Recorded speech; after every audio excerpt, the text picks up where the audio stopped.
রাধে কৃষ্ণ বন্ধুরা, কেমন আছেন আপনারা? আশা করি সবাই ভালো আছেন।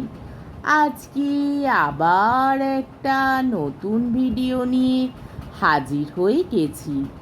ভিডিওটি শেষ অবধি দেখার অনুরোধ রইল। আজকের গল্প তারাশঙ্কর বন্দ্যোপাধ্যায়ের অন্যতম শ্রেষ্ঠ উপন্যাস হাঁসুলি বাঁকের উপকথা। আজকে উপন্যাসের 31 পর্ব। দারোগার কাছে করালিকে শনাক্ত করে দিয়ে সে বড়বাবুদের কাছারি হয়ে বাড়ি ফিরল। বেলা তখন দুপুর গড়িয়েছে। ঘোষের বাকি 2 আনা পয়সা, 6 পয়সার মুড়ি, 2 পয়সার পাটালি কিনে গামছায় বেঁধে বাবুদের কেষ্টদিঘির জলে ভিজিয়ে আম গাছের ছায়ায় বসে খেয়ে নিয়েছে। আঁচলা ভরে জল খেয়েছে। সিঁদুর পাকি মদের বোতলটিতে নেহাত কম দ্রব্য ছিল না, জিনিসটাও ছিল খাঁটি।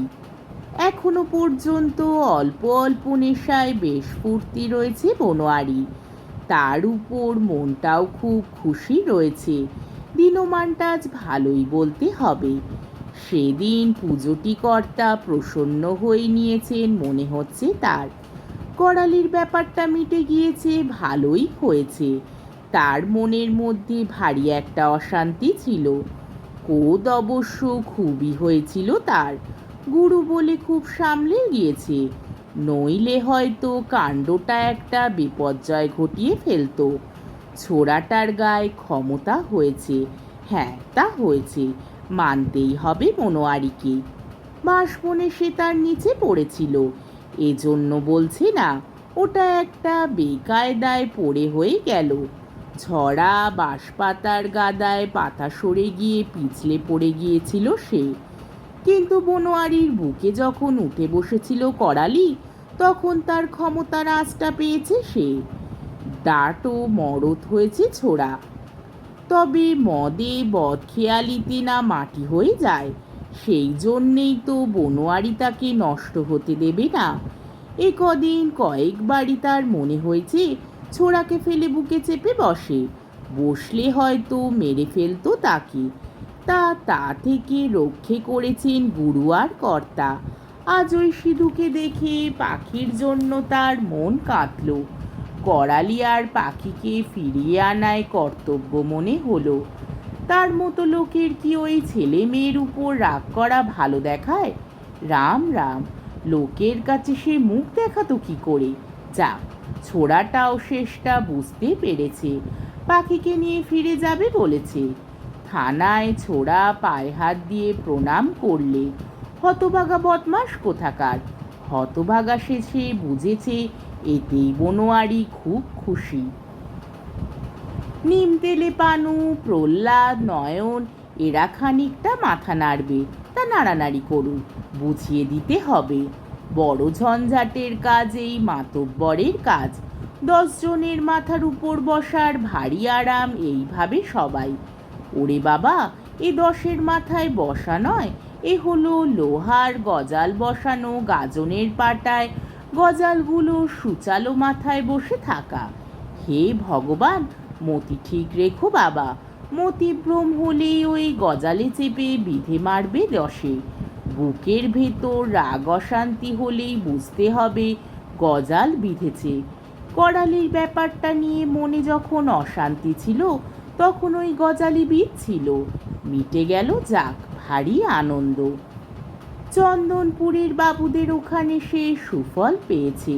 জয় বাবা ঠাকুর! বাবু শুনেছেন তার কথা।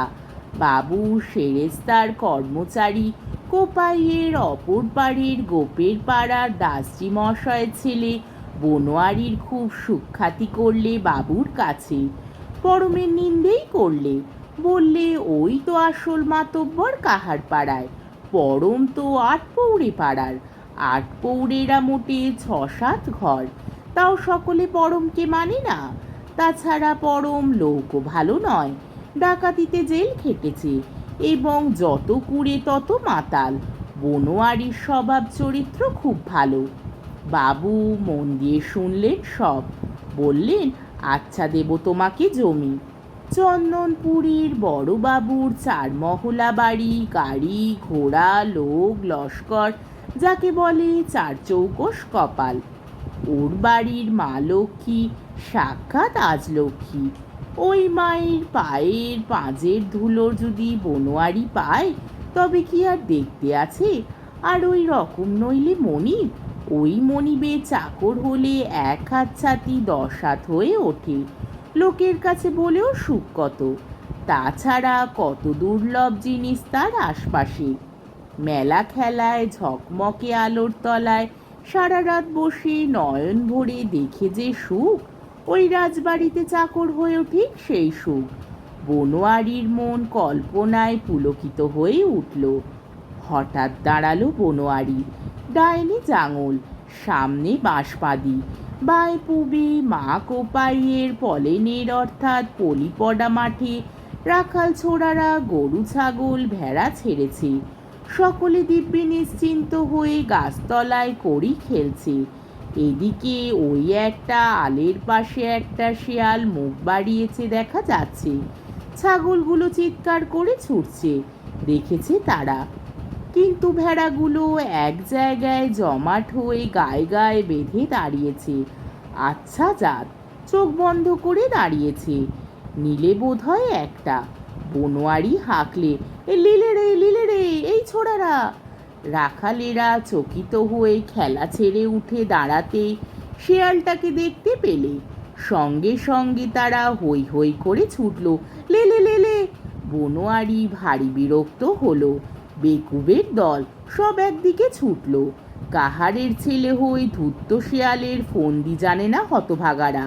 হায় হায় হায়, করালির আড্ডায় দিনরাত গিয়ে গিয়ে ওদের এই দশা। সেখানে দিনরাত দেশ বিদেশের আজাউজির গল্প। এসব কুল ধর্মের কথা তো হয় না, শিখবে কি করে? ওই একটা শেয়াল ছুটে পালাচ্ছে, তাহলে আসল শিকারী পিছন দিকে কোথাও আছে নিশ্চয়। এই ফাঁকে সে এসে একটা ভেড়ার বাচ্চা নিয়ে পালাবে। আচ্ছা ধূর্তে জাত, রাখাল থাকলে ধূর্তেরা এই ভেবে একটা একদিকে দেখা দেবে, উল্টো দিকে লুকিয়ে থাকবে আর একটা কি দুটো। রাখালেরা যেমনই ছুটবে দেখা দেওয়া ধূর্তটার দিকে, এমনই পিছন দিক থেকে সেটা বার হয়ে ঝপ করে ভেড়া ছাগল যা সামনে পাবে মেরে টেনে নিয়ে পালাবে। সাদে পণ্ডিত মশাই বলে শেয়ালকে, কিন্তু এদিকে ধূর্ত পণ্ডিতটি কই, কোথায়? যেখানেই থাক, বনোয়ারি ভেড়ার পালের দিকে ছুটতে লাগলো। সামনে একটা নালা, প্রচণ্ড এক লাফ দিয়ে সশব্দে পার হলো বনোয়ারি। সঙ্গে সঙ্গে একটা খ্যাক করে শব্দ হলো। তারপরই নালার কূপঝোপ থেকে সরাত করে বেরিয়ে পালালো একটা শিয়াল। ছুট ছুট ঊর্ধ্বশ্বাসে ছুটছে শিয়ালটা। হরি হরি, পণ্ডিত মশাল ওইখানে নালাকে পেছনে রেখে কুলবনের ঝোপে ঝোপে এগিয়ে যাচ্ছিলেন ভেড়াগুলোর দিকে। বনোয়ারি ঠিক হাত পাঁচেক দূরে লাফিয়ে পড়েছে। ঘাড়ে পড়লে ঠিক হতো। ও ও, এখন ছুটছে পণ্ডিত। ধর ধর, ধূর্তকে ধর, পণ্ডিতকে ধর। খুব এক চোট হেসে ছোড়াগুলোকে পণ্ডিতের ধূর্ত বুদ্ধির কৌশল বুঝিয়ে দিয়ে বললে, খবরদার, সবাই মিলে কখনো ছুটে যাবি না। একজনা থাকবি ছাগল ভেড়ার কাছে, বড় দেখে একজনা থাকবি। তা নইলে পণ্ডিত দাঁত মেলে খ্যাঁ খ্যাঁ করে তেড়ে এসে ছেলে মানুষকে ভয় দেখিয়ে কাজ হাসিল করে পালাবে। তারপর বললে, কলকেটায় আগুন আছে, ট্যাঙ্ক থেকে বিড়ি বার করলে সে ধরিয়ে নিলে। ওই কর্তার থান দেখা যাচ্ছে। প্রণাম করলে বনোয়ারি। বাড়ির ভিতরে গিয়ে গায়ের ধারে এসে মনে পড়ল বড় ভুল হয়ে গিয়েছে। বউ বলেছিল 4 পয়সার পোস্তদানা আনতে, ভুলে গিয়েছি। জাঙলে পানার মনিবের দোকান থেকে নিয়ে গেলে হতো, কিন্তু না থাক, ধার সে নেবে না। 4 আনা পয়সার 2 আনা নিজে খেয়েছে, 2 আনা দিয়েছে সিধুকে। এতে তার মন খুশি হয়েছে। সিধুকে পয়সা দিতে তার মন ভারী খুশি। আহা, দুভাগা মেয়ে। সিধু এখন আস্তাকুড়ের অন্যের সমান। আস্তাকুড়ের যে অন্ন তো তা তুলে নেবার উপায় নাই, কিন্তু সে অন্নও তো লক্ষ্মী, তার জন্য মন না কেঁদে পারে না। আজকের পর্বটি এইখানেই শেষ হলো। আমার ভিডিওটি যদি আপনাদের ভালো লেগে থাকে তাহলে আমাকে কমেন্টের মাধ্যমে আপনাদের মূল্যবান মতামত অবশ্যই জানাবেন এবং আমার ভিডিওটিকে লাইক ও শেয়ার করার ও আমার চ্যানেলটিকে সাবস্ক্রাইব করারও অনুরোধ রইল। তাহলে আজকের ভিডিওটা এই অবধি। পরের দিন আবার এই উপন্যাসেরই 32 পর্ব নিয়ে হাজির হয়ে যাব। ততক্ষণ পর্যন্ত আপনারা সবাই ভালো থাকবেন, সুস্থ থাকবেন, সাবধানে থাকবেন এবং আমার ভিডিওটি দেখতে থাকবেন। তাহলে আজকে আসি। রাধে কৃষ্ণ।